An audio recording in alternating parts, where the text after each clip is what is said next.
दोस्तों, निशिकांत दुबे को तो आप जानते होंगे, बीजेपी के सांसद है और बीजेपी के एक बड़े कद्दावर नेता माने जाते हैं। उन्होंने वर्तमान में हमारे देश के जो मुख्य न्यायाधीश है संजीव खन्ना, उनको लेकर एक विवादास्पद बयान दिया है।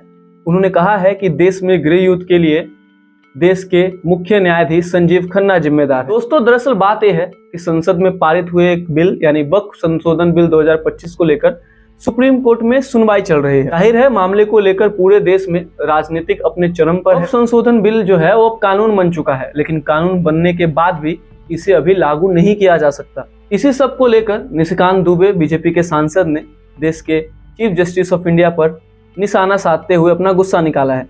इतना ही नहीं, निशिकांत दुबे तो यहाँ तक कह रहे हैं कि अगर सुप्रीम कोर्ट ही कानून बनाएगी तो संसद को बंद कर देना चाहिए। मीडिया से बातचीत करते हुए निशिकांत दुबे ने कहा कि सुप्रीम कोर्ट का एक ही उद्देश्य है, तुम मुझे चेहरा दिखाओ, मैं तुम्हें कानून दिखाऊंगा।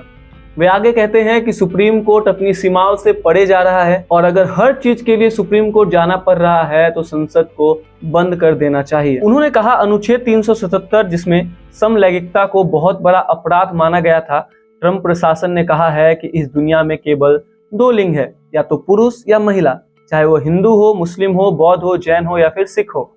सभी मानते हैं कि समलैंगिकता एक अपराध है।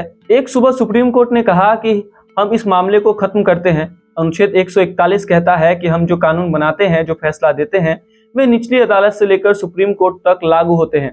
वे आगे कहते हैं कि अनुच्छेद 368 कहता है कि संसद को सभी कानून बनाने का अधिकार है। सुप्रीम कोर्ट को कानून की व्याख्या करने का अधिकार है। सुप्रीम कोर्ट राष्ट्रपति और राज्यपाल से पूछ रही है कि उन्हें बताए कि वे विधेयक के बारे में क्या करना चाहते हैं। दुबे आगे कहते हैं कि जब राम भूमि और कृष्ण जन्मभूमि और ज्ञान वापी का मसला आता है तो सुप्रीम कोर्ट कहता है कागज दिखाओ, और मुगलों के आने के बाद जो मस्जिद बनी उसके लिए कह रहे हो कि कागज कहां से दिखाओ। दुबे आगे कहते हैं कि देश के मुख्य न्यायाधीश देश को अराजकता की ओर ले जा रहे हैं। बहरहाल, आप इस पर क्या सोचते हैं हमें कमेंट्स में जरूर बताइएगा। तब तक के लिए अपना बहुत ख्याल रखिए। धन्यवाद।